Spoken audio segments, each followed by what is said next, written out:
Good evening. Let's get this party started. All right, welcome to the Board of Education meeting, Skokie 68 of October 17th, 2024. Can I get a call to order, please? Bill Jordan? Here. Hyatt? Here. Lundegrow? Here. Ruffner? Here. Sturbins? Here. Sullivan? Here. Workshop. Here. Thank you. We will now open our meeting for public comment. Do you have any registered today? No. No, not online? None of them. All right, then we'll move right ahead to our superintendent's reports. Dr. Grenz. Good evening, everyone. How are you? My name is Dr. Scott Grenz. I am the superintendent here in Skokie 68. I did not anticipate having our Old Orchard Junior High administrators here because tonight is parent-teacher conference, so they are wearing a few hats this evening. But I do have the esteemed pleasure of introducing and welcoming our 8th grade Old Orchard Junior High Bulldog soccer team, who are here tonight because they are, for this year, the Little 9 Conference Champions. So before you applaud, there's a lot more to say about this team. They were coached to victory by Coach Ms. Jess Lustig, and our players here not only are the champions, but they had, listen to this season, they had an 8-0 win against Lincoln Hall from District 74. Championship game was October 8th at Niles North High School, and their overall record, they had 9 wins, 0 losses, and 1 tie, which is incredible, absolutely incredible. So with us tonight, we have, I'm going to just rip through your names here real quick, and then we're going to all give some applause. We'll do some photos. We'll let parents and family members take photos as well.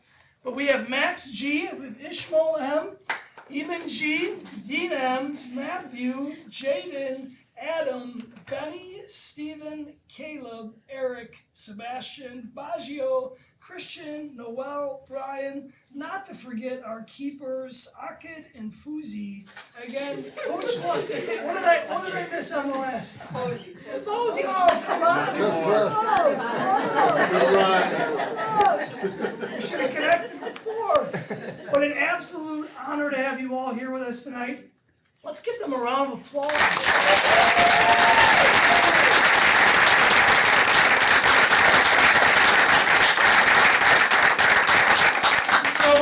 Parents, family members, administrators, if you'd like, we can do a quick photo of the team.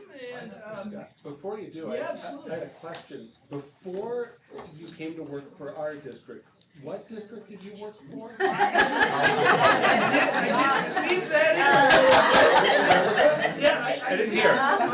We're District 74 employee. Okay. And I also wanted to pass a message.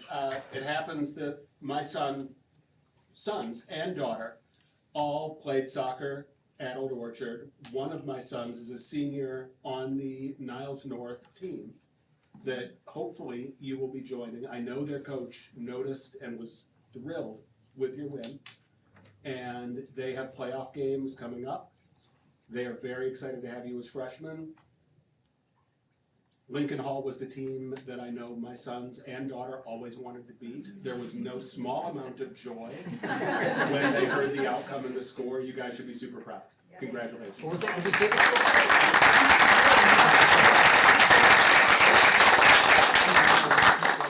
So why don't we do a quick photo, if you can, if we haven't yet. You want to do a photo up here? Yeah. Gentlemen and coach, why don't you come on up and stand here? Come on up, team. Come on up. Come on up.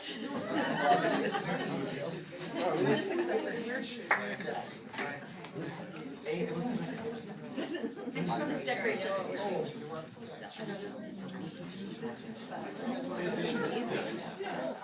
What was the score? Colin? I just want to keep hearing. That's what I thought you said. Okay. And you guys had how many? 8. Okay. Just sounds good. I'm just gonna do this. I'm gonna go with you. We're fine. Getting out of there. Not part of that. Thank you. That was the only thing we needed to do, right? Awesome. Thank you so much.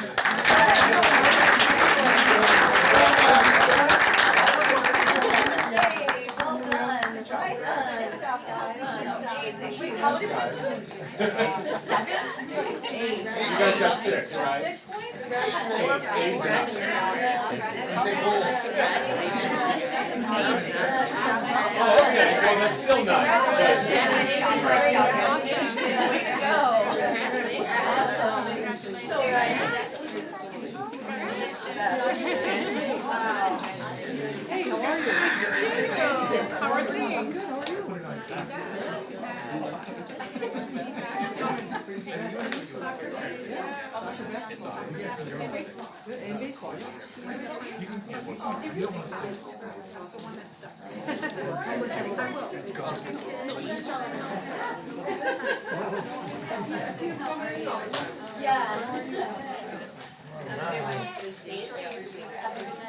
Thank you so much. Thank you. Thank you for coming, Chris. Do it. So I just wanted to mention really quick as she walks out the door, I just want to highlight, Ms. Lustig is not just the 8th grade boys soccer coach, she also coaches varsity girls basketball, varsity boys basketball, she's our athletic director at Old Orchard, and she also manages to be a PE teacher. So very dedicated and super lucky to have her on our team.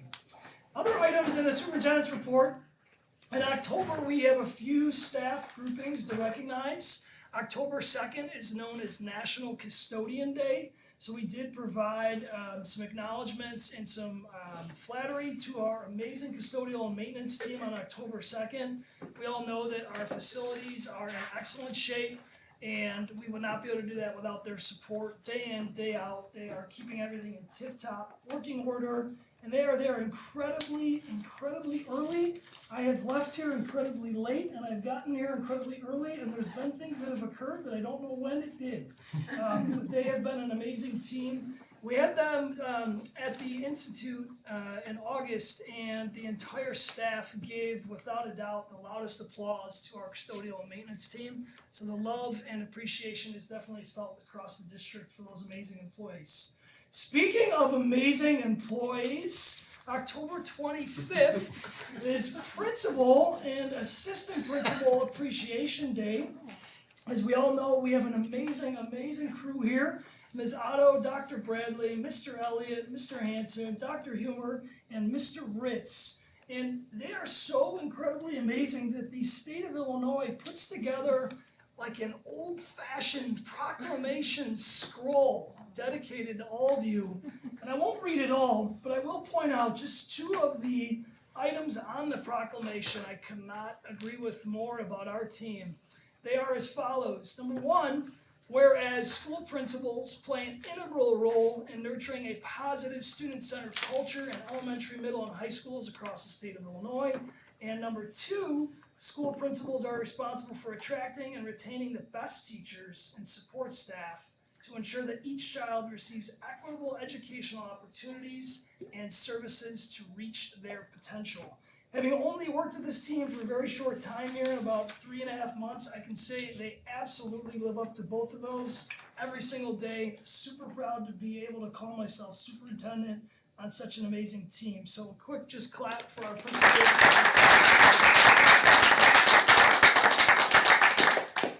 We also have this month a tree that has been donated by resident Barbara Greenberg. She won the Village of Skokie Free Tree Contest back in April for the cleanup week activities, and she has offered to donate a China Snow Peking Lilac to be planted over at Jane Stenson School. So we're very thankful for that. Continue to beautify the campus and super appreciative of the donation. Couple quick key dates. Tonight, as I mentioned, is Parent-Teacher Conference at Old Orchard Junior High. We will work in the future to adjust that so it doesn't fall on the night of a board meeting. We also, as we talked about, October 25th, that Friday, Principal Appreciation Day, as well as our assistant principals. Election Day this year is a holiday. That falls on November 5th. There will be no students or staff in the buildings that day. And then our next board meeting is right around the corner before Thanksgiving on November 21st. And that'll be our next November Board of Ed meeting. That is all I believe I have this evening for the superintendent reports, with the exception of our next items, which is first up is our highlights from Jane Stenson Elementary School. A special shout out to Mr. Kaplan and Ms. Marakowski, their instructional coach and fourth grade teacher, who are here tonight on behalf of Stenson. They're going to be presenting on wellness initiatives with a focus on growth mindset as well as the whole child. So I don't want to steal too much of your presentation. I was looking at it earlier, very solid. Floor is yours. Thank you. Good evening, everyone. My name is Jeff Kaplan. I am the instructional coach at Jane Stenson, and I'm happy to be presenting alongside with our wonderful fourth grade teacher, Catherine Marakowski, tonight. On behalf of our principal, Dr. Humer, and the whole Stenson team, thank you for having us here tonight. So the presentation this evening aligns to our district strategic plan goal of social emotional learning and the whole child. And at Stenson, we focus on student wellness in order to support students in their social emotional development and to teach them strategies so that they are emotionally available to learning each day. We use the word wellness to encompass a child's social, emotional, and physical development, and our aim is to empower each child to thrive in the world. So we have a wellness committee that meets roughly 8 times throughout the school year, and our committee is made up of a variety of educators. We have teachers, teaching assistants, instructional coaches, and specialists, and our committee has 2 distinct areas that we focus on. The first being to create common area expectations around the building and school grounds. For that, we utilize the Safe and Civil Schools Foundations approach. We use a continuous improvement approach, meaning that we collect observational data about a common area. So that might be recess, the hallways, arrival or dismissal procedures. And then next, the committee creates a plan with procedures for both students and adults in those areas. We review that plan with our staff to gain consensus before we adopt the updated expectations, at which point we teach those expectations to our students and teach our supervisors about their responsibilities for those common areas. Lastly, we circle back and evaluate whether or not our plan is working and make adjustments as is needed. The other area that the committee focuses on is the implementation of Ruler, our social and emotional curriculum. And that's the area that we are going to focus on for tonight's presentation. Last year we began an initiative called Potty PD for both our students and adults. So in every student and staff bathroom, you will find posters with quick information linked to social emotional development. The Potty PD visuals are updated and changed throughout the year. So in this kindergarten through second grade poster, you will notice that we have mostly visuals in order to accommodate our emerging readers. And in this particular version, the focus was on kind words and feelings, and those words were pulled directly from our Ruler Feelings curriculum. In the 3rd through 5th version, you will see information about the meta moment, which is an anchor tool from Ruler. And this helps you when you are reacting to any kind of triggering situation. So the meta moment supports students in a 4-step process of first sensing, noticing a change in their body and mind, and then encouraging them to pause and wait to respond. Use breathing to help them think more clearly. The 3rd step is to picture their best self, so to imagine the person that they want to be and how their best self might react in whatever situation they're in.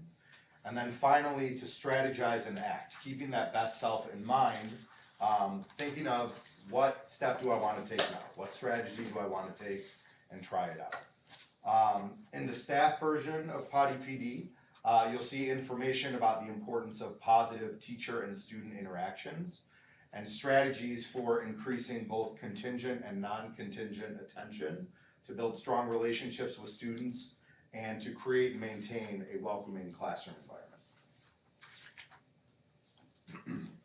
The Wellness Committee also leads professional development sessions for our staff. In order to support the staff, the Wellness Committee has curated a bunch of resources, which you can see on the right side of the screen here. Those include brain break video playlists, calming moment resources, key Ruler lessons that teachers can use in their classroom, as well as mindfulness scripts.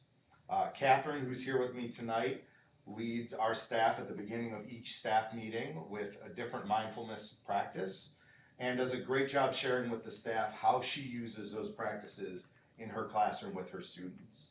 Other teachers may also share how they're using mindfulness in their classrooms as well.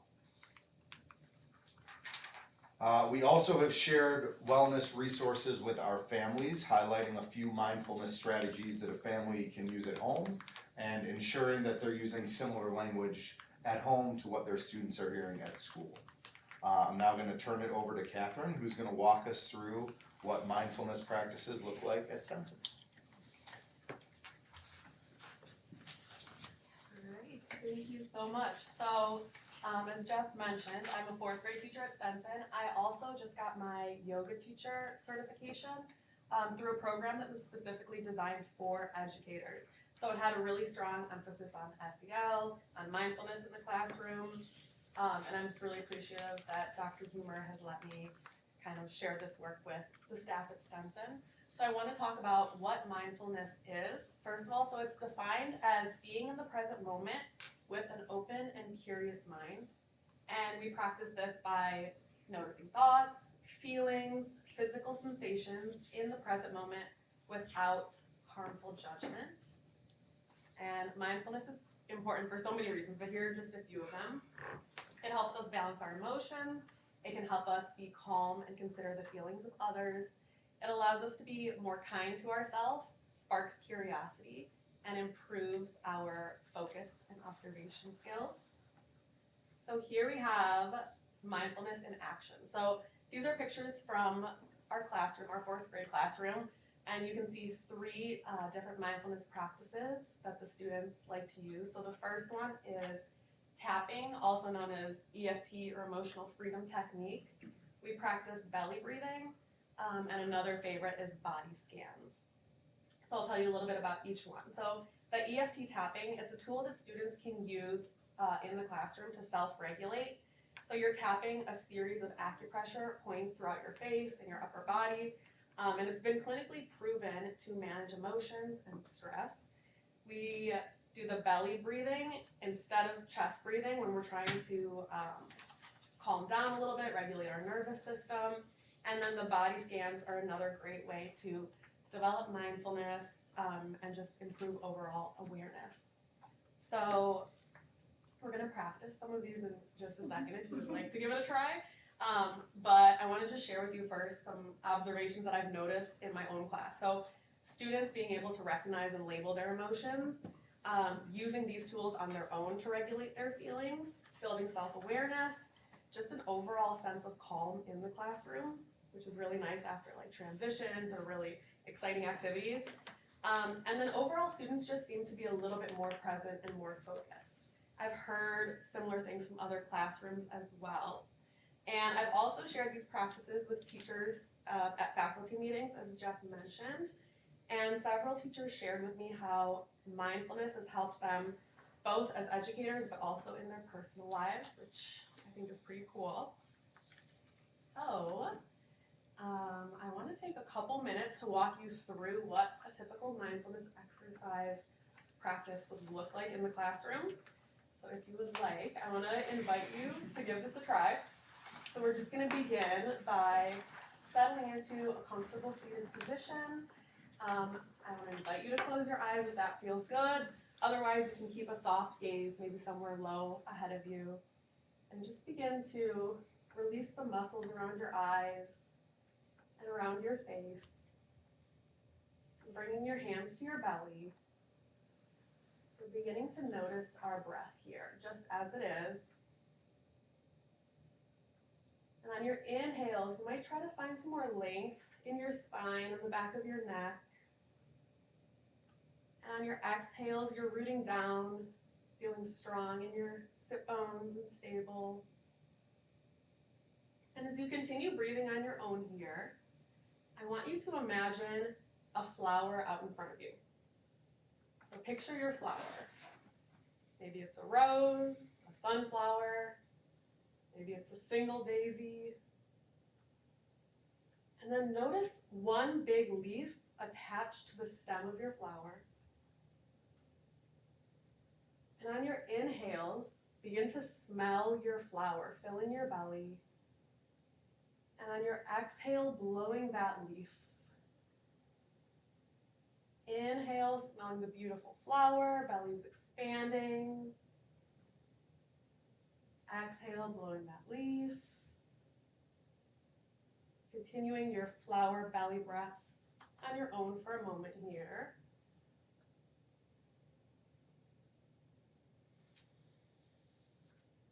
And we're going to transition into some tapping. So if you'd like to give this a try, we're going to begin by bringing our fingertips up towards that space right between your eyebrows and just gently tapping. And then moving your fingertips to the sides of your eyes, the corners of your eyes. Continuing to tap here.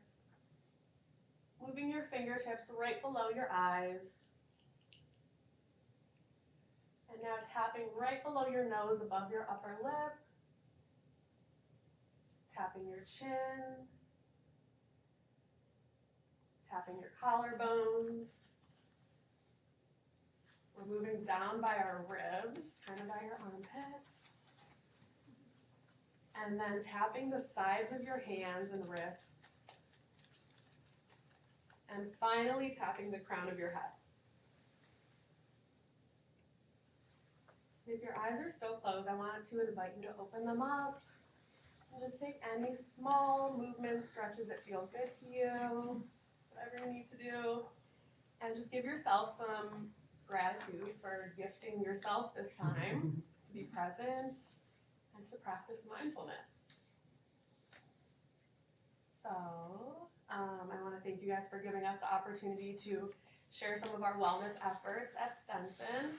I definitely encourage you to try to find moments throughout your day to practice mindfulness so that you can experience some of the benefits that our students and staff have been experiencing. Thank you guys. Thank you. We'll be back here same time on November. Maybe do a 45-minute session. I'd say if you can come at 6:50, help me the most. Thank you so much for presenting, and great job, great presentation. Thanks for encouraging and involving us as well. Really appreciate the opportunity. So thank you again. Up next, we have Dr. Christy Samajedny. She is here to share the latest data we have on our student performance from the spring. These are on specifically state-required assessments related to the Illinois Assessment of Readiness, the Illinois Science Assessment, and our Access results as well. I have to follow wellness. We're asleep. Am I right? Tap our heads at any time, you just need us to take a break. I just hope someone logged in on YouTube at 7:20. Exactly. No idea how we got there. How's our audience? All right, so as Dr. Grens mentioned, this is our annual student achievement report. And I will be sharing a number of items with you tonight. The alignment to our strategic plan is perfectly aligned to the teaching and learning pillar of the plan, as that's what we do here, right? That's the main work that we do here. I always want to give you an update on what our demographics are looking like, change over time. This is diversity of student race and ethnicity. You can see total enrollment has increased by about 60-ish students since last year. But overall, we're maintaining about the same percentages of our ethnicity groups. Looking at diversity in another way, these are the additional student designations that ISB recognizes remaining fairly stable with our mobility. Our low income has risen a little bit. Our English learners continue to rise every year, and our special education has maintained about the same over the past few years. Our Illinois School Report Card summative designations are out. There are 4 different levels of summative designations that the state issues based on a number of factors and components that I'll explain in just a moment. All 4 of our schools have received the commendable designation, which is excellent. I'm very excited about that. So the Illinois School Report Card has a number of summative components and weight. 75% of that comes from academic indicators like our IR results, looking at proficiency, but also looking at growth measures, looking at science, and then also looking at our English learner progress to proficiency. So you can see the weights that are broken down, all of those equaling 75%. The other 25% comes from school quality and student success indicators, such as chronic absenteeism, climate survey, which is for us the 5 essentials, and then there will be additional measures coming in 2025, which include looking at preschool through 2nd grade indicators, some additional 3rd through 8th grade indicators, and then also fine arts. What exactly those will look like, we don't know yet. It's always, a fun little game to see what it will be when it arrives. So when it arrives, we will let you know. So I want to go over each of the state assessments and how we have performed there. Just a reminder, the Illinois Assessment of Readiness, IAR, is administered to 3rd through 8th grade students in math and in English language arts. It is a computer-based assessment, and we receive results based on proficiency and growth. So this is our math, our percent proficient. You can see the over time since 2019 minus the year 2020 and 2021 because of COVID. You can see our results compared to the state of Illinois. So a slight increase in math proficiency from last year, from 29 to 30%. Here is our growth percentile. So growth is measured based on a student's score compared to other students who had the same baseline score the previous year. They also look at 2 years worth of data, so it's not necessarily just a year-by-year growth piece. And 50 is considered to be average. So anything 50 or above is where we want to be. Obviously, the higher the better. Our students as a whole collectively hit about 54% growth percentile compared to the state at 50. This is our proficiency by subgroups. You can see where our English learners are, our students with IEPs, our students who are eligible for low income, and then all students comparatively.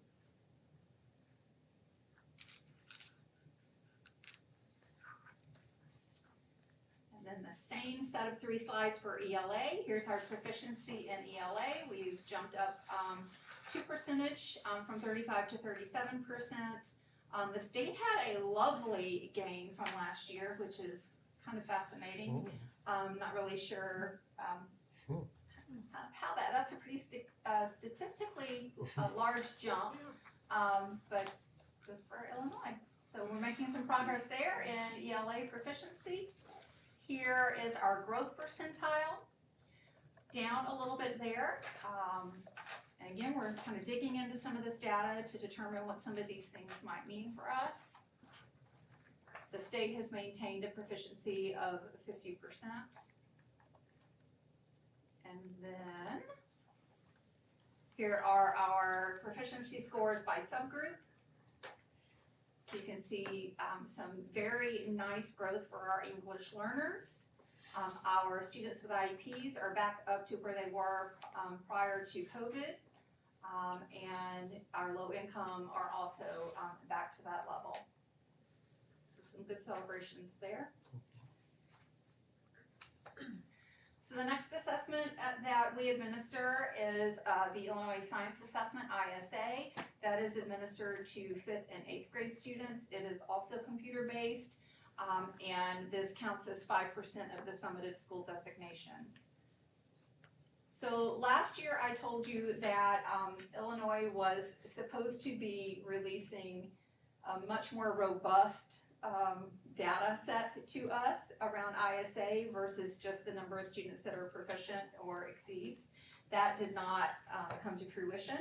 So we just have, again, the number of students that reached proficiency. So we had a lovely jump in both 5th and 8th grade. For 5th grade, about 5% again, which is statistically significant, and 10 or 15% growth in our 8th grade, which is really lovely. I attribute this to our new science curriculums and also to our science programming at our elementary, and the work that we've been doing with science teachers with Loyola University, really helping teachers think about being a science teacher and helping students be students of science. So great celebrations there. So another state assessment is access for ELLs, and this measures English language proficiency in 4 domains: listening, speaking, reading, and writing. We administer this in January and February each school year to all students kindergarten through 8th grade who are designated as an English learner. And our ELs exit programming when they reach a composite proficiency score of 4.8 on access. So this is just some statistical data for you regarding who our English learners are. You can see from the graph on the right that our English learner population continues to grow, especially compared to where we were 9 years ago in 2015. We also are increasing our exit rate. This past school year, we exited 12.3% of our English learners compared to the state at a much lower rate, and that is also up for us from 9.6 from last year. So testament to the work that we're doing with our English learners, the certification that so many of our teachers have in ESL, all of those components. This shows you the overall access results over the last 3 years, and it's the percentage of students that fall within each of those 6 levels that you see in the bottom key. So all the way from the lightest green color, which is entering, those are typically our newcomers, all the way to the darkest green, which is reaching. I can't read that far. So those are the kiddos that are typically exiting out of the program. They're reaching that monolingual level of proficiency. So we've had some growth in the areas of students in the expanding, bridging, and reaching areas over the last 3 years, which again is testament to exiting more students. All right, so new focus presentation for you tonight on the school quality and student success indicators. As I mentioned, the 2 right now that are being measured are chronic absenteeism and climate. So in terms of our chronic absenteeism, this is a graph that shows you the students who have been identified as chronic absenteeism. And so what that means is that they are students who have 10% or more absences in a school year, whether it is for a valid reason or not a valid reason. So just simply being absent for 10% or more, they are defined as a student with chronic absenteeism, and that is measured by the state. So you can see that we have a pretty large jump from 2020 to 2022. But since 2022, this past year, we have jumped significantly down. And a lot of that is attributed to the work that we've done over the last year and kind of leveraging, moving from Power School to Infinite Campus and building in some protocols, some preventative measures, some interventions that schools are actively pursuing with families when they start to notice trends.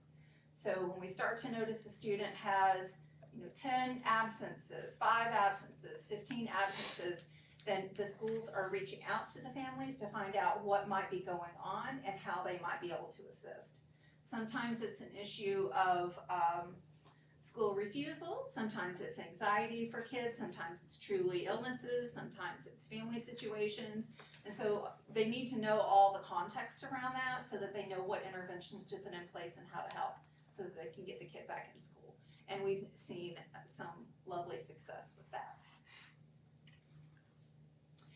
The next piece is the 5 Essentials Climate Survey. It measures 5 essentials. It's a brilliant name for it. So it looks at collaborative teachers, effective leaders, It looks at ambitious instruction, supportive environment, and involved families. We have had not a significant amount of change over the course of the years. We've had a couple of areas that have dipped just a little bit, but overall, we are considered to be organized for improvement on average.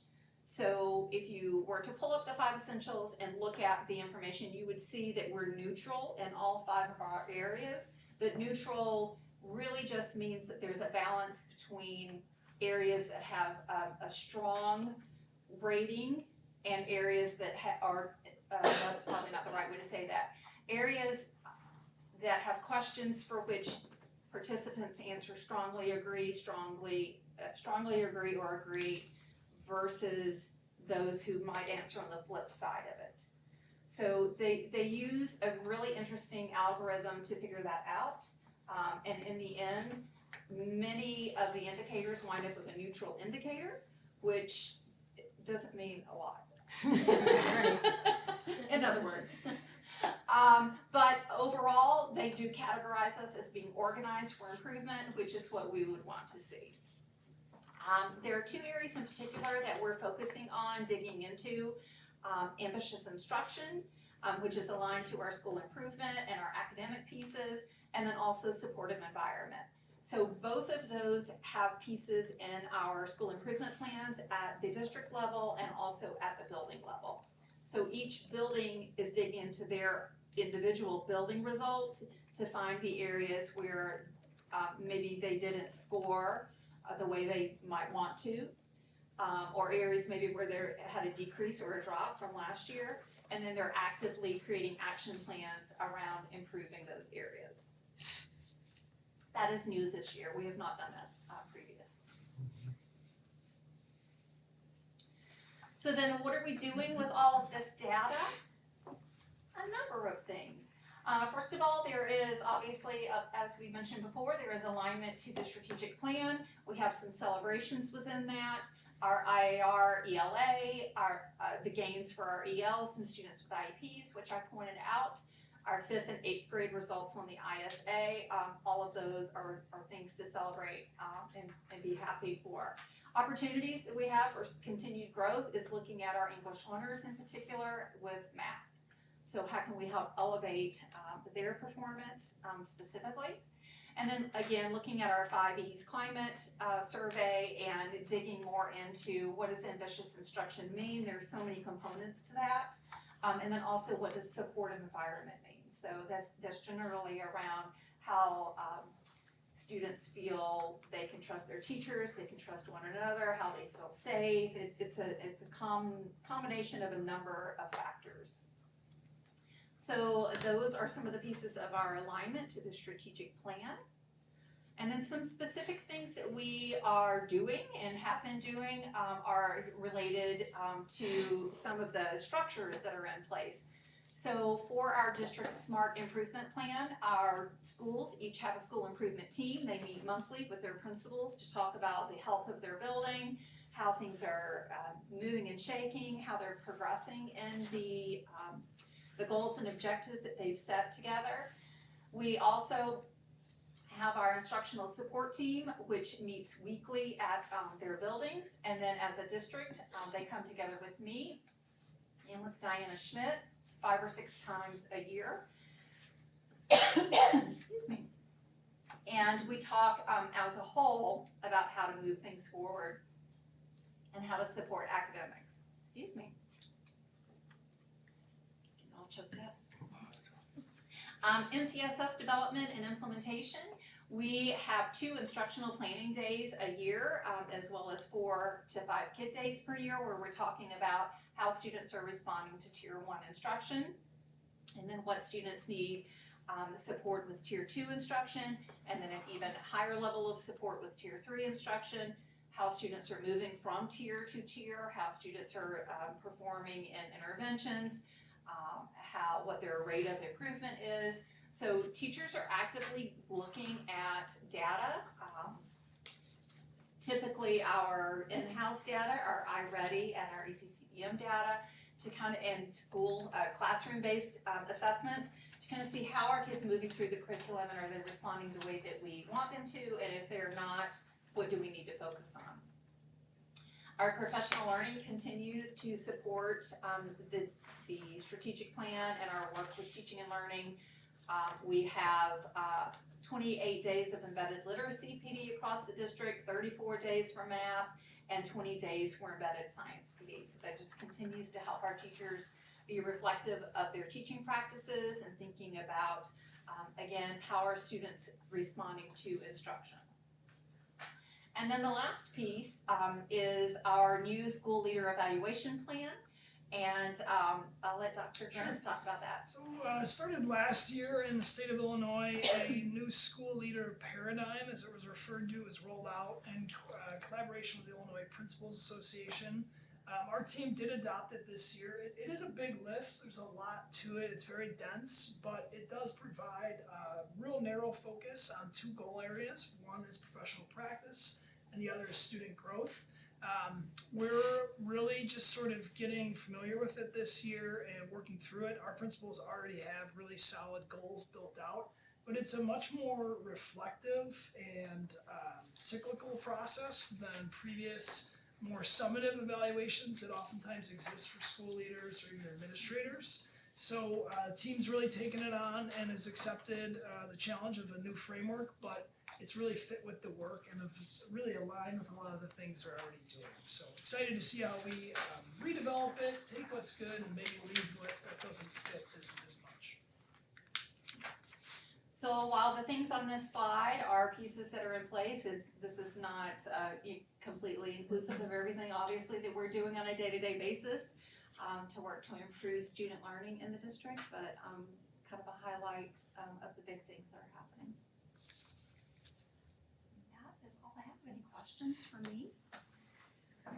Yes, Noelle? I'd love to hear a little bit more about the use of when I heard it, it sounded to me like the use of Infinite Campus is to enable administrators or teachers to identify more quickly that there is an issue with absenteeism turning into chronic.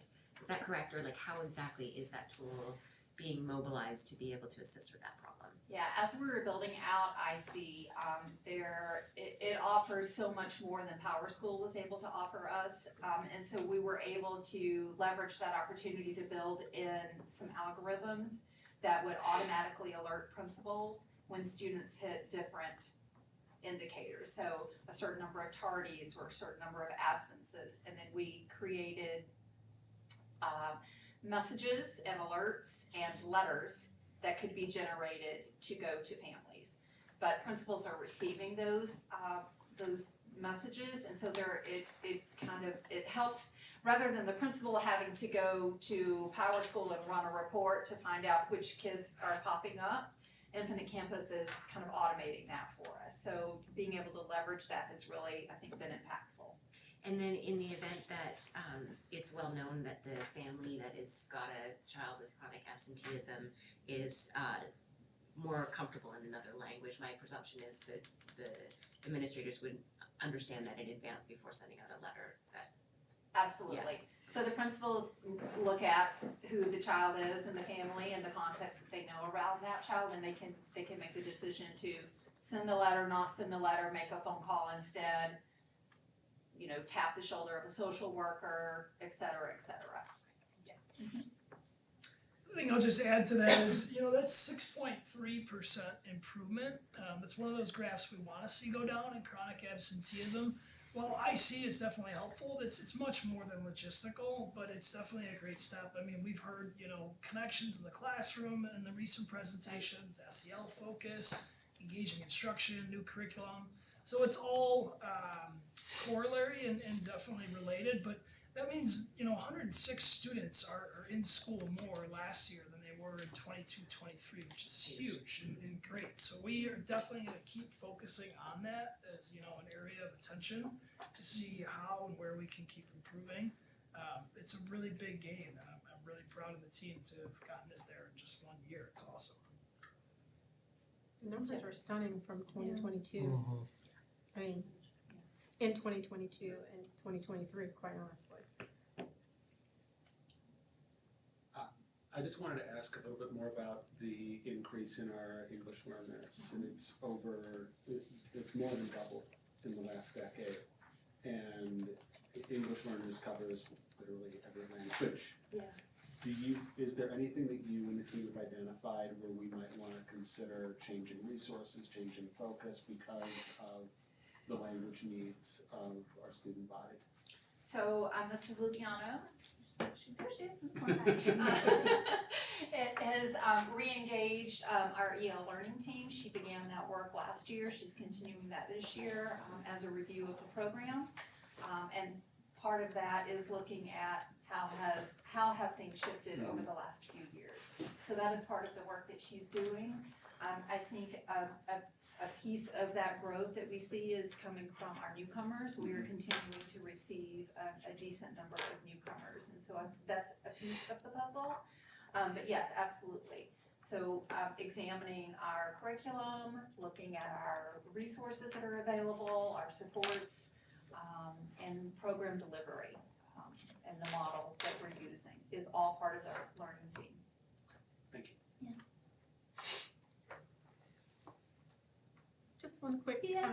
I'm not requesting a presentation, but I am incredibly intrigued by the ambitious instruction framing, and I hear you that these are building level kinds of engagements, but it is, I can imagine all kinds of ways to organize in my mind what ambitious instruction could be, from methodology to, content, and that would be something just really wonderful to see how that's the range of ways that that's understood, not defined, but understood, by our teachers as they try to embody that. I like it qualitatively, and there's a spirit behind it, and obviously some, quite a lot of thinking in pedagogy, but if you're ever looking to showcase that kind of stuff.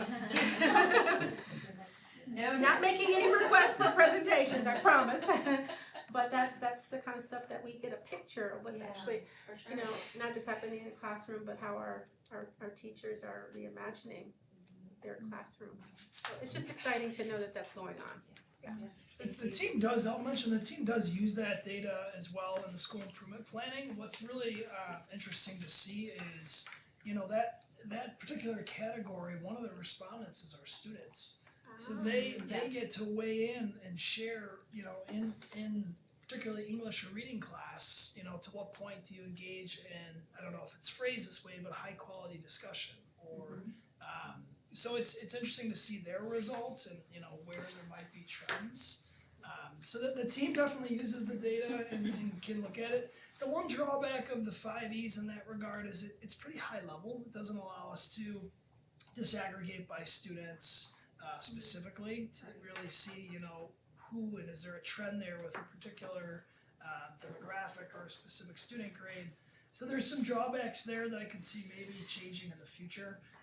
But it's still really helpful, and I know I've watched the team use it as it relates to SIP work, as well as that in the schools and PLCs to help with certain planning. So definitely an area that's already in focus too. Anyone else have any questions? Oh, I did have one. In terms of the assessment, is there when they exit out of the EL, are you only using access testing, or is it just are you talking to the teachers, or are there other summative assessments used to see if that child is, bridging past reaching, or No, it's just the access testing that you're Yes. using primarily? Okay. But it's not necessarily an easy feat. Yeah, No. yeah. It's when they've reached that point, it's Work usually point, right? quite impressive. Yeah. I was just wondering, because there might be some kids who, when it comes to testing, they're not as well, but when they're in the classroom, they're reading, they're writing, they're speaking, and they're, they got it. Mm-hmm. So can we see that? Can we have them go ahead and bridge? Yeah. Yeah. Because obviously we have a huge increase in new EL learners coming in. So if we have kids that are surpassing Really in that, need. Yeah. then maybe, spots for those kids And I think the question that, you know, a group of teachers and a PLC would ask is, Yeah. if the student is doing so well in all these areas, why are they not showing that Yeah. on the assessment? And that's Exactly. the work that's taking place as well Yeah. around that. Like I like that jump with that science, that was interesting. Was that because primarily, because K through 5, that they have a single science teacher? Is that, do I you think think? that's a Do you component think of that, the because work. hasn't it only, because I remember that was with Garwood for, I think it was. Yeah, it's a only year- been, we're just in our second year, you're in so your it's still new. second year, so, For okay. sure. Yeah. Okay. I guess we can wait and see. Yeah. Awesome. All right, Thank you, you. Dr. Samajetti, appreciate it. Hope the additional taking action with data is helpful for you to sort of see a glimpse into the curriculum instruction. Thank you. Thank you so much, this is helpful. Our next item of business is the approval of minutes. May I have the motion? I move to approve the minutes from November 16th, 2024, revised Board of Ed closed session meeting, August 15th, 2024, revised Board of Ed regular meeting, and September 19th, 2024, Board of Ed regular meeting. Second? Anyone care to discuss or have questions about the revisions?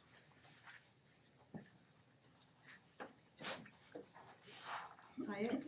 Yes. Lonergan. Yes. Rosner. Yes. Sturbins. Yes. Sullivan. Yes. Horshaw. Yes.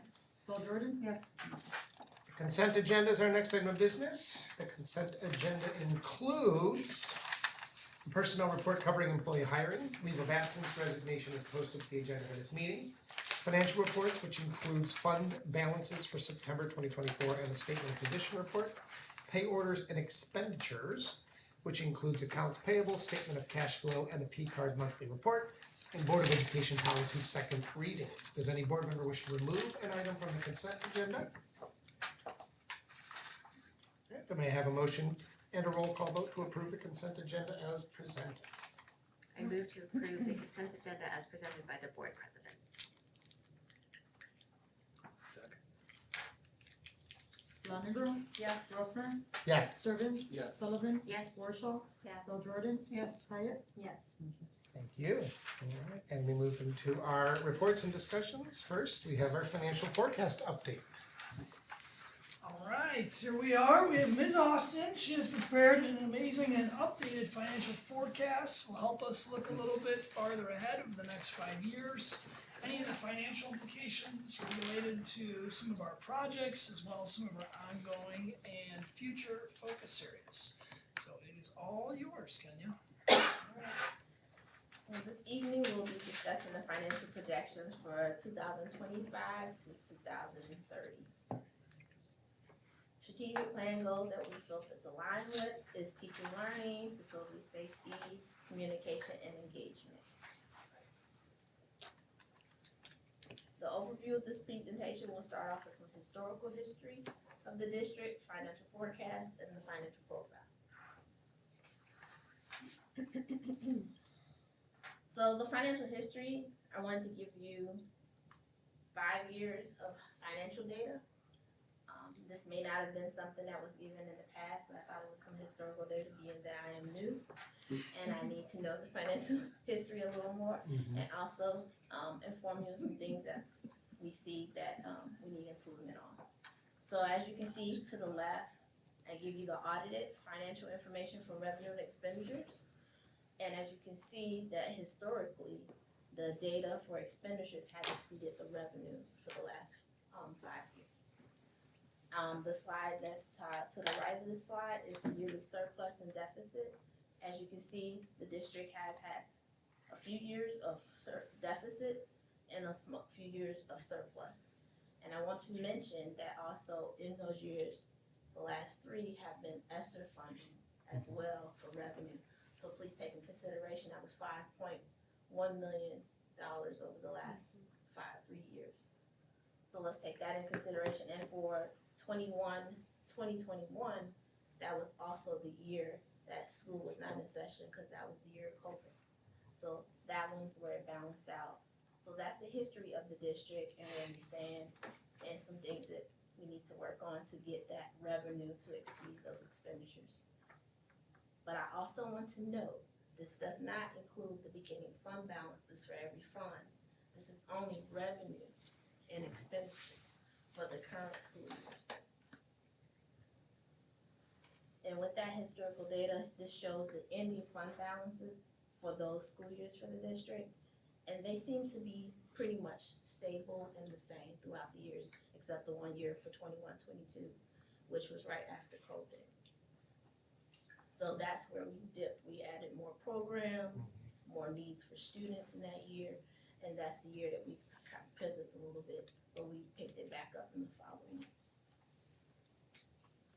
Revenue assumptions for the district. The first one we want to talk about is property taxes. We see that property taxes is roughly 75 to 80%. I did 75, but it's a little bit higher. 75% of the revenue in the district. And I want to also state that that grows with inflation. As you know, inflation, we're in Cook County. I was going to say Cook County, but Cook County. We're a CPI, we're a cap. So we can only exceed the 5. If it exceeds 5%, we only get 5%. So we need to take that in consideration as well. So the last 2 years, that number had exceeded 5%. But unfortunately, since we're in Cook County, we only received the 5% if that's what we levy. We could not go above that because that's the cap for Cook County. I also want to note our EAV has been growing roughly 4% annually. And during the triennial period, we seen roughly 14% increase, and that was in 22. That triennial period is coming up again in 25, so we will see a peak in the EIV as well coming up. And I'm saying 10%, but it may be a little higher, but let's be conservative and not say anything else. But it will probably be in double digits. History, that's how it's been when the triennial period comes about. South Cook had already had the triennial period, that was in 24, so they seen the increase in our EFVs. North Cook is next in 25, so we'll see that jump. CPPRT, which is Corporate Personal Property Replacement Tax. A few years ago, that number doubled. So if you receive roughly 5 million in 1 year, all of a sudden you got 10 million. That was a clerical error of the state. That's what they're calling it. But we love that error because we got 2 years of extra money. But unfortunately, they figured it out and they're taking it back. They're asking for it back. Yes. So roughly, we're gonna lose 30% of it, which will probably plateau and get us back to where we were prior to the 2 years, roughly about 21-22 school year where we were at for CPPRT. So please look forward to that number changing and decreasing over the next several years until we get to the point where we was prior to that clerical error. Interest income has increased the last several years. As you know, that's with the market. So if you're savvy with the market, you know the interest rates were very low in the several years. They have gradually come up, and we'll see some improvements in our investments with that number going up. So I roughly believe that would be 1 to 2%. And then our state funding and the federal funding will remain stable and flat on what we have. Roughly after ESSER is gone, federal funding has always been between 5 and 7% statewide, and our state funding as a district, we're not heavily state funded, and that kind of remains to be stable. So here I wanted to show a district overview for revenue sources of all funds. As you can see, the district's local revenue source is the biggest bunch of the revenue that we get into the district. Then there's state and federal. State and federal are very much about the same percentage in this district, roughly 5 to 7%. So we don't rely heavily like some districts in the state with state funding. Our EBF has stayed roughly the same, about $100,000 difference each year, so that's not a dramatic change from each year. And that's been consistently same. Hopefully they don't decrease it, but it wouldn't be a dramatic issue for this district if they did decrease it in our district. Overall, I provide this overall operating fund revenue for you to see of the projections and how we're continuing to grow and do better. And operating funds, I want to say, are education, operation and maintenance, transportation, and working cash. Those are considered the operating funds in the state perspective. That's the only thing they look at when they look at our finances. They do not look at our debt service, IMRF, tort, or capital projects. Those are non-operating funds.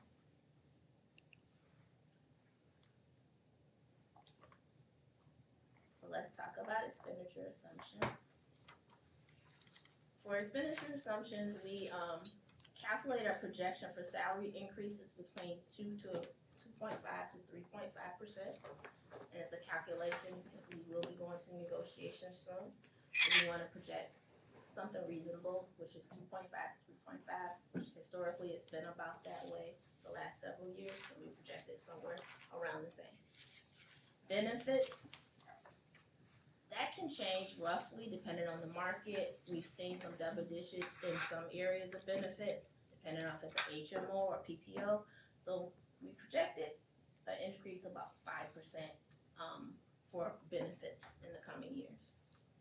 Operational costs, which are operational costs to run the buildings, we have seen that gradually increase 4% annually. But with the new geothermal, we hope those will go down and we'll start seeing less of an increase. But we won't know for sure how that is until we see maybe after this winter or this coming year, and we can project that going forward in the coming years. Capital projects, as you know, we got ECC coming up, so the projection here is between 16 and 18 million until 2026. And we project that to decrease down to 1 or 2 million for just maintenance projects throughout those coming years after that. So we did some projections to look at different funds, and they're all gonna be operating funds that I'm gonna show you going forward. So I wanna show that here is the operating funds revenue and expenditures, beginning balances and ending balances as a visual. I also want to state in 27 and 29, we do some borrowing because past history, I've seen the board wants to keep operating funds at a certain level. So we made sure we included that every 3 to 4 years. So in 27 and 29, that's how we stabilize the beginning and ending fund balance to stay stagnant to the same throughout that fund balance. And we do the same thing for operation and maintenance fund. Now that number looks dramatically different. We have revenue that are a little bit more in that fund than expenditures, but we also are doing a lot of our major projects out of the capital project fund, which was not coming through the operating fund currently right now. Transportation. Crazy. That was all over the place. But I do wanna note the transportation fund, I'm working with Ernie and Kozik to find out some other funding sources, cause we do transport several students that are under the 1.5 mile radius, which the state does not qualify for funding for. So our funding for transportation is very low because we do transport students who do not require to be transported by the state rule of the 1.5 mile rule. So that may be why we have a larger cost of transportation, because we are transporting kids that are not required by the state requirements. So we're gonna work on that transportation claim and see if we can work with IDOT to see if we have some hazardous stops. Once we become hazardous stops, then we can probably claim those on the transportation claim. So if we can approve some of those areas, we can see the revenue source and transportation to increase. Can I just add in there, I do know one that there's a lot of kids that are on the north side of Gulf that would actually be happy to walk to school, except for the fact that they're afraid of being hit going across Gulf at Grosse Pointe. But that one is not, like, I think we have a lot of those where there's these intersections where it doesn't qualify as hazardous, and so it's within that line, but there's just a lot of kids that just don't feel safe, so they, going to Old Orchard anyway, like there's no crosswalk, there's a crosswalk, but there's no guard or anything, and so I feel like we have a few of those that we might be able to see if IDOT would look at. Yeah. So we have a call into IDOT, Kozik did that call roughly about a month ago, hopefully they'll respond soon. And get them out here to give us some, notations of what we can claim and what they would approve. Hopefully they'll approve all of those stops that we discussed with them, and if they do, then we can be able to claim them on the state return for transportation. And if they don't, then do you have in our back pocket some other creative, Well, we have some transportation fees for the students.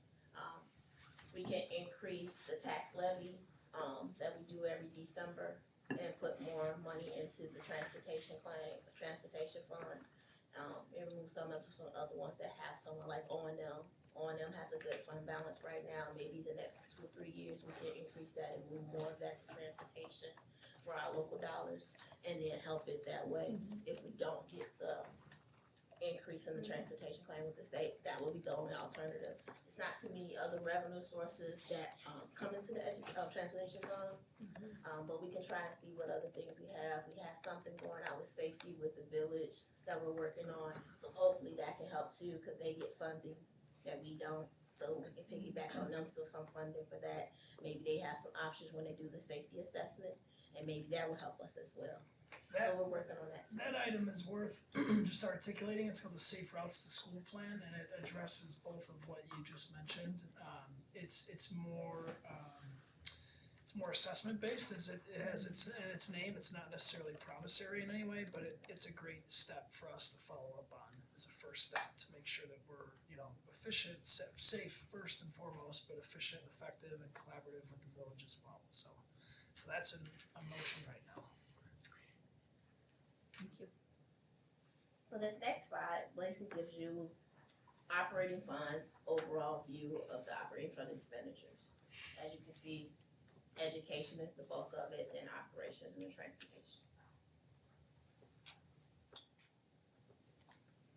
The last slide here is the district's operating funds, projection wise, in a table format, and then also showing you the non-operating funds. Operating funds is our day-to-day operations. Non-operating funds are restricted funds where they can only be used for those stated purposes. So any money that we put into those funds cannot be removed from those funds. So I'm very careful with capital projects, because once we move it there, you can't take it back. So we gradually move that based on the needs of the projects, and then we monitor IMRF, debt services, and tort. We're approving on tort. I'll work on that one and get some things, because that's where our workers' comp liability insurance, liability, workers' comp, all of those come out of the tort fund for all those issues. IMRF is strictly funded through the staff, because it's Social Security and IMRF fund. Debt services, of course, is our debt. And then capital projects, the projects we have now. Can I ask a quick question about the transportation? Yes. So to what we were all just talking about in the, back on the projections, no, next one. I can't speak, workbook looking thing. Yes. That one? Okay. Yeah, so in 26, there's this massive deficit and then it goes up like crazy in 27. So what is that anticipating? So what I was trying to do when we do the borrowing, I wanna also help that fund at the same time for our operating expenses, transportation. So when we do the borrowing in 27 and we do the borrowing in 29, as we did in 22, I will also help if we can't get any other revenue source for transportation by that time, that I will move some of that borrowing capability to that operating fund to help it not be $1 to $2 million deficit spending, but also improve it somewhat. On a completely technical level, we can work to number the slides. I was just thinking that in the future, so we can easily reference them. So. Also, I noticed the beautiful color palette change. Yeah, a little teal in there. Yeah, a little teal in. Those touches matter, it's all about branding. Hey, you never know. You never know. So my last few slides are gonna be about the financial profile, which is what the state looks at to judge schools' financial stability. So I wanted to show this so you can have an understanding of how the state see the districts in the state and how they view them from that financial projection. So when you look at the financial profile, it's really so many, like 5 serious components of it. Fund balance to revenue, expenditures to revenue, cash on hand, and your short-term and long-term bond. Those are the 5 elements that they look at a district overall standpoint. And right now, I would say those, and these are how they're weighted. And we have been in financial recognition, this district, for basically like the last 10 years. So I see that continue to go and do that once we get through the project. We don't have any large and big debts, and we can continue to stay in financial recognition coming forward. So pretty much it gives you a small synopsis of what they look at and how they do the financial recognition. So when you're in recognition and review, the state doesn't bother you, they don't come see you, they like just go past your name. But when you start to get into that financial warning and watch list, you get calls and conversations. Once you get to that bottom level of financial watch, they call you and just tell you they're gonna show up. And that's when they, if you do that for 3 consecutive years, then you become deemed financial, and they can have a financial oversight panel, basically take over the school district, and you have a totally different board. So we're not nowhere near that. We're gonna stay in recognition forever and forever. Quoting you on that. So my final last words, financial projections provides a foundation to inform decision making. It's not a thing that we can stand on. We do this every year, project out 3 or 5 years. And then long-term financial stability for the Skokie school district. And we look forward to collaborating with the board and achieving these financial goals and continue to support the district and achieve our mission. And that's my final words. Thank you. Thank you, Kenya. Any other questions from the board? Fantastic. Alright. We shall move on to our draft of the 2025-26 school calendar. So, a lot of time has gone into this, and a lot of thought, and a lot of collaboration and communication, specifically with our education association as well as our administrators. And one specific team I want to mention is the Niles Township Superintendents. And that team of superintendents does follow similar guidance with one another for multiple reasons. One main reason being our partnership and support with and from NTDSE. So I share that because in advance, that does dictate our start date in some specificity regarding which week in August we would start. So what we have projected here as a draft for next year is school starting with the first day of student attendance on Monday, August 25th. Again, following the guidance with the Niles Township Superintendent Group. And then the last day of school would then occur on Friday, June 5th. That feels a little later than the current year, and there's a couple reasons for that.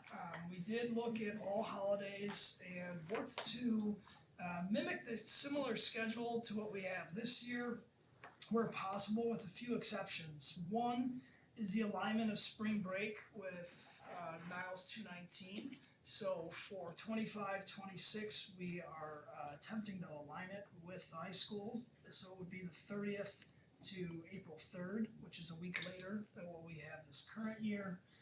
Rosh Hashanah as well as Yom Kippur both occur during the calendar year, so those holidays would be reflected in the calendar as well.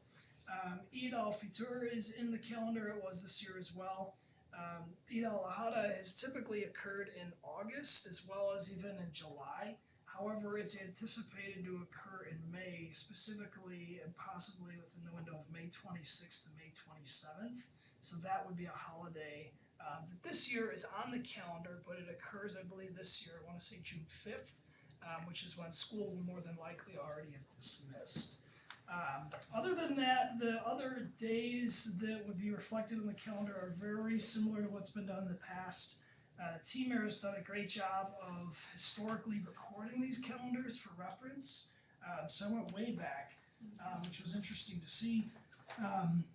Definitely open to any questions. Our idea in bringing it here tonight is to get any feedback you may have and then bring it back in November for formal approval. This is more so just informational at this time and information gathering if you have questions. I think just from a color coding, the last days have not been color coded as indicated. Thank you. Oh, the green. First and last day, or just the last? Just the first two first days are green, but not the two last days. Got it, thank you. You better color code them soon, because, you know, the children. Like, what is it? That's their, Not where their eyes are gonna go color-coded. first. Okay, that's helpful, thank you. Scott, I don't know that it is directed for the calendar, but I remember we got public comment recently about trying to stagger our open houses. And I don't think that, again, we're talking about parent-teacher conferences on the calendar here. Correct. I haven't seen anything yet from 219 about their calendar, but is that something we're gonna be watching? So they did approve their calendar. They actually approved, I believe, the next 3 years of calendars, looking way out. But I did not see the parent-teacher conferences listed on it, but we will absolutely follow up. We did have some reorganization of parent-teacher conference as it relates to avoiding the third Thursday, because of board meetings, so you'll see a little bit of a shift to a Wednesday, both in October as well as in February. But you're absolutely right, we did receive some feedback regarding working to avoid that. It may, if I recall, have been more school-specific as it relates to, Right, I specific think it was items. about open house events, not parent-teacher conferences, but I would think the same Correct. interest. Thanks.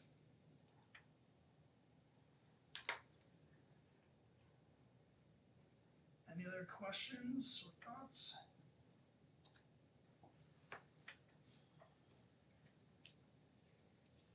Thank you.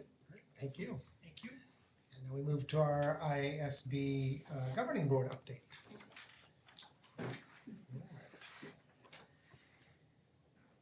Okay. So we had this wonderful meal together at the ISB North Cook Division. There were a bunch of legislators there, and we heard from our Senator Laura Fine, Representative Mary Beth Canty, Representative Mull Mussman, and Senator Adrian Johnson was there. Our Representative Jen Gong-Dershowitz was not there, or neither was Representative Kevin Olicle. I was kind of disappointed that they weren't there, but they weren't there.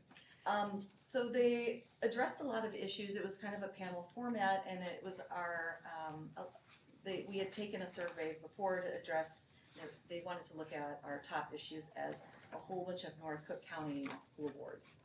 And some of the top issues were obviously the state budget and teacher and staff and social worker shortages. So that's what a lot of the discussion was about. Senator Fine would mostly address the state teacher and staff shortages, and said that they're working on opening up a lot of pipelines to address those shortages, and specifically about social work jobs. So they talked about tuition reimbursement programs for social work jobs and teaching and staff jobs, and also paying interns so that they're paid internships instead of internships where you don't get paid, so that people can actually, make a living while learning how to do their job. That's crazy, I know.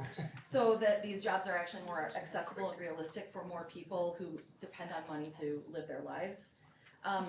Representative Mussman too was working on that. She's on a lot of the education-based committees, like a lot of them. So if you wanna get in touch with her about any of this, she's the one to talk to, I'd say, and Senator Fine. She is working on more stable higher education funding, so she's looking at like the holistic package from pre-K to higher education, and more grant funding for different school districts throughout the state. She's looking at mentoring programs to get more people of color and people from different backgrounds into the education system. And she's also specifically looking at IEP programs and trying to lessen the paperwork load, which I am, as a person who has a child with an IEP, thank you, because it's excessive and it follows you around and it just seems to get more and more excessive. And that's a statewide thing, because we have things specific to each school district, but then there's also state paperwork. So they're looking at all of this paperwork as a whole. Something else really exciting, I think we'll all be really excited, they're looking at state mandates. So there are 4 different bills to institute reviews before passing state mandates to look at feasibility and the magic F word, funding, for mandates before they're passed, which is great, because maybe then they could fund the state mandates and then we could do them. So they're looking at like operationally, how do you roll out this mandate, and then the impact of the mandate, what would happen. So doing a little bit of study before saying this is mandated. Representative Johnson, Adrienne Johnson, who sat at our table, who's really awesome, is the chair of the education committee, so get in touch with her. She also, so we are currently entering a veto session in our state legislature, which is a big deal. It's the second session of the year, so it's now, or it's usually late October, November. So if you don't know what that is, it's legislators try to get their bills passed that were previously vetoed by the governor in the summer session. So they, make some changes and try to get them in. They can also submit new things. They don't always, but they can. If they want to take up new issues, it requires a supermajority, so it has to be wildly popular. So overall, there was a lot of talking about these things, but there was also a lot of talking about the state budget and about funding for, at the state level, that little tiny piece of the pie for us, but a big piece of the pie for other districts. And I think what was scary was we were talking about the transit cliff, which sounds really scary, but about that in 1983, the formula to fund the state transit system wasn't well thought out, honestly, and it was underfunded. And so we're approaching a $730 million fiscal cliff in the state transit system that needs to be funded, and we have a certain pot of money. So the school system needs $350 million at the least, and the transit system needs $750 million to fund it so it doesn't fall off a cliff, the fiscal cliff. But there's also a bill that Senator Johnson has proposed back in February to raise the EBF funding from $350 million to $550 million in the state of Illinois, which would be great for a lot of state-funded schools. So it's what she said, and what a lot of the legislators said, was how we divvy up the state budget is a reflection of our values. And I love that idea. And wouldn't it be great if it really was true, that we could divvy up the state budget as a reflection of our values and not of our mistakes that we made in 1983, when I was 5 years old. So my recommendation is to call Senator Johnson and ask how you can help, or Senator Musman, or Representative Musman, or Senator Laura Fine, who is our representative, or senator. So the money has to come from somewhere and the pie has to get divided up. They need to get to a resolution in the 2025 session next time, and they also assured us that one very popular item that they were discussing, with the free lunch for all, is still very much on the table. So overall, the sentiment was very positive. I hope we can conjure money from somewhere. We'll see what happens. I have put a watch on all of these bills that they discussed, so I can keep everybody posted on what happens, but that was it. Thank you very much. Thank you. We'll move on to our resolutions committee report. This is to tee up the conversation for next month. Well, so we have our meeting before the conference. Right. So you guys will be submitting it to me before. I think if you wanna just email me what you prefer. I noticed it's divvied up different this year. They put all the ones they recommend together, all the ones, so it's not a cliffhanger like what in years past where you're like, what are they gonna do? So just email me what you agree with, what you don't agree with.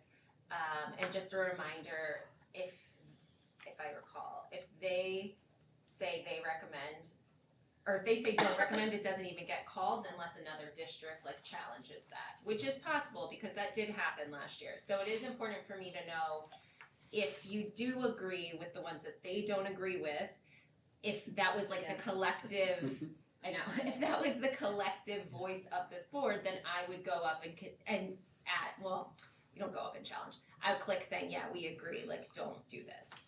I like that they added the extra vote, so you could vote to reconsider it and then vote against it. Yeah. And the numbers are wild when that happens. I like how they've organized them, at least it doesn't bury the lead in terms of all the do-it-apps and all the.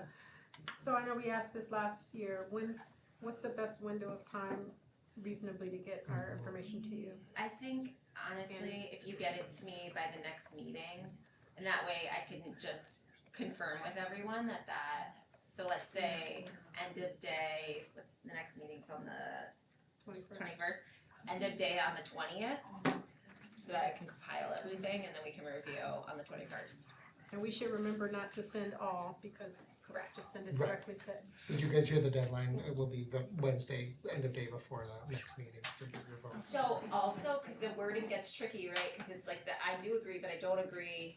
So if it's on the I do agree list, if you're good with everything, just say that you're good. If there's a specific number you are not okay with, just write down that number and then the inverse. So on the list where it says you are not okay, if you are not okay with them not being okay, then then let me know what number. Otherwise, I don't even know every single number. So it's the do adopt and do not adopt. Yes, Correct. do adopt, do not Yeah. adopt. So if you agree with all the do adopt, you say agree. Okay. Rather than agree to do adopt, you Tell me tell which me number which you one want, you which don't number you wanna want. agree to. It's very counterintuitive. It's my favorite. It's really Right. fun. And at the end of the day, it's about a lobbying It's also position. about We're not changing the laws in this case, we're It's just lobbying. giving them the platform. Wonderful. Any other questions about that? We move on to our NTDSE report. So NTDSE's board met on September 28th. It was a really interesting meeting. And it actually articulates really well with what's already been reported. One of the things that they have is a team that's called the Foundations Intervention Team.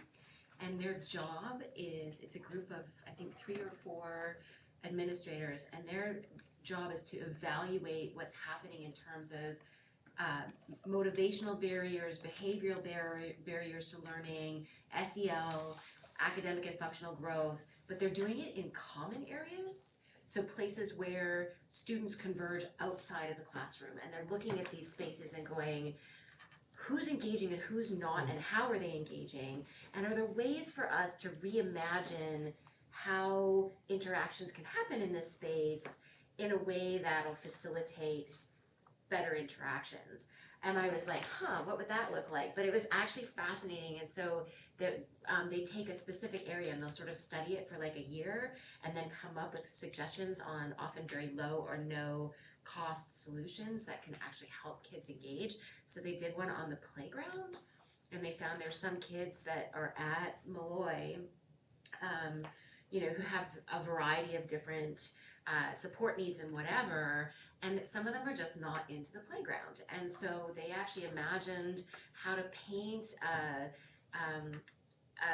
part of the concrete that would give people some sort of games and motor planning kinds of things they could do. They put in assistive technology cards that children who are non-speaking could use to be able to indicate what game or what thing they wanted to do next without actually having to run very far. So they placed these at various places, and they actually have noticed like huge increases in people's engagements during recess, which was really very cool.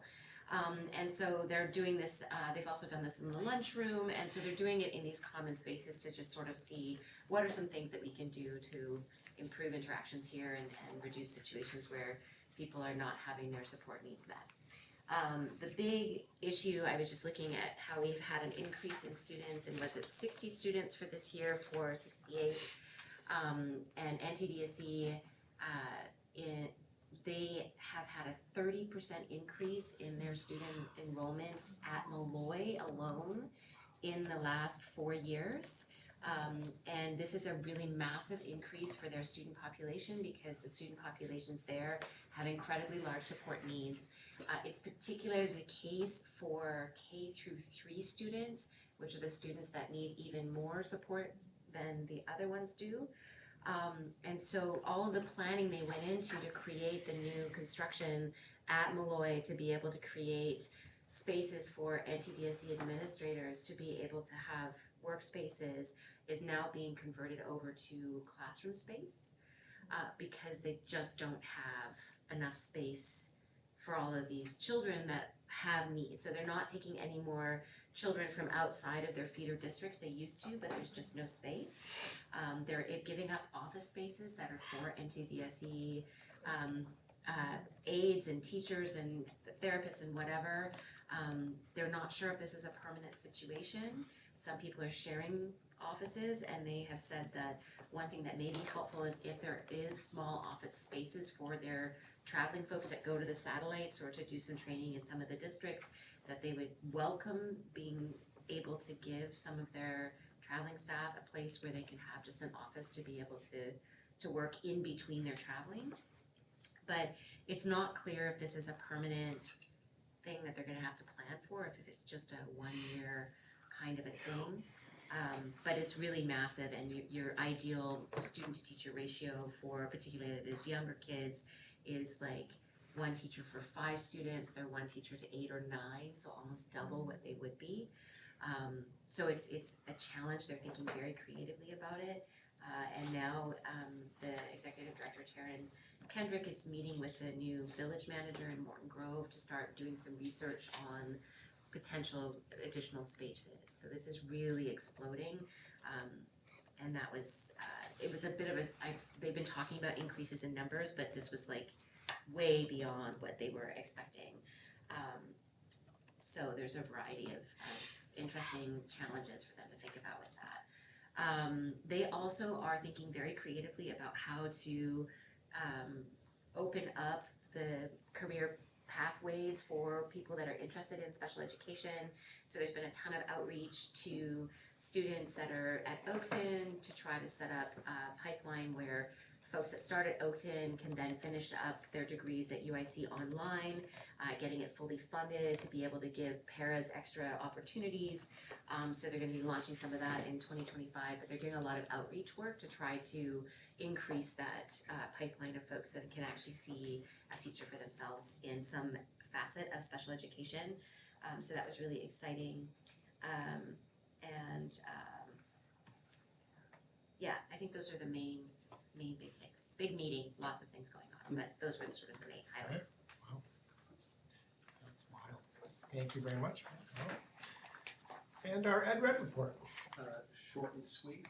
There's a kickoff event tomorrow. They have a meeting in November. Prospects from their perspective for the veto session, they don't expect a lot of education-focused activity.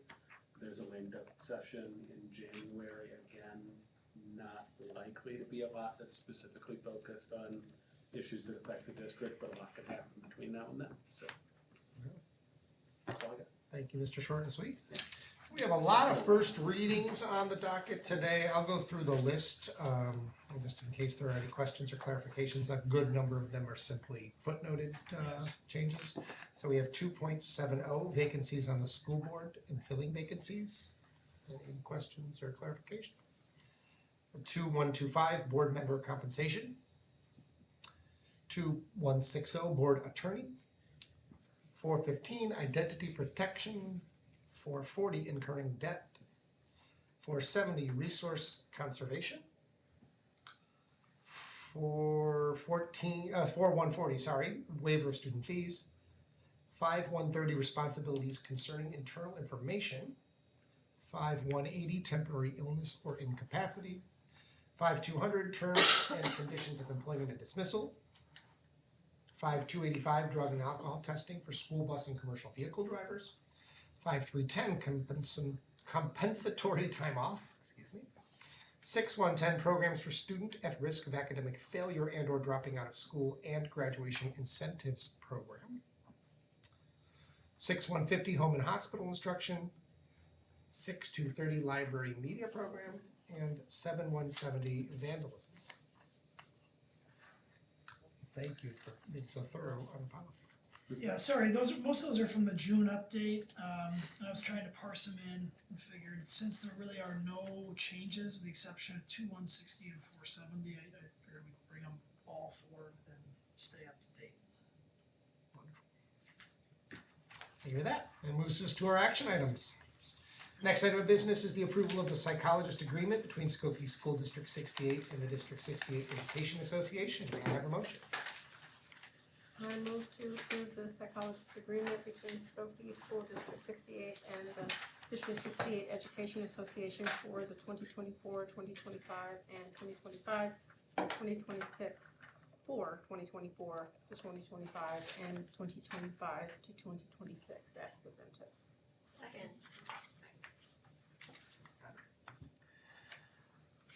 And any questions about this? Sure, I can give a quick overview.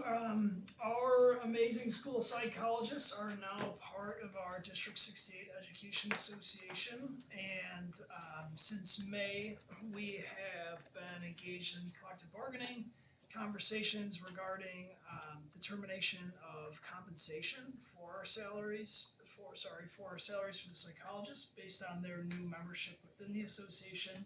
Our current collective bargaining agreement with the association runs through 25-26. So we worked together a series of meetings to come up with an agreeable consensus around compensation for this year as well as for next year for our psychologists. So excited to have them be part of the association. They'll have additional clarity on their scope of pay, which not being part of the association was not always the case on an annual basis. So No questions. Thank you, Scott, for walking into a negotiation. that's all right. And, That's great. Not It's a anticipating. chance to Yeah. get to know everybody. Establish a good relationship with the EA. Right off the bat. Wonderful. Ruffner, Yes. Servants, Yes. Sullivan, Yes. Warshaw, Yes. Bell Jordan, Yes. Hyatt, Yes. Flanagan. Yes. Great, thank you. And we move on to our Freedom of Information request. There were 2 requests and responses for information under the Freedom of Information Act during the period September 13th through October 11th this year. On September 19th, the district received a request from Rita Bauer requesting Freedom of Information Act log for 2024 YTD.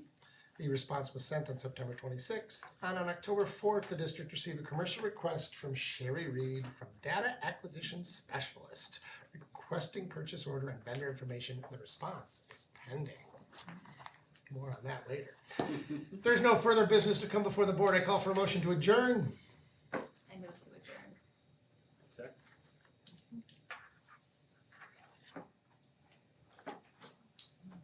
Oh yeah.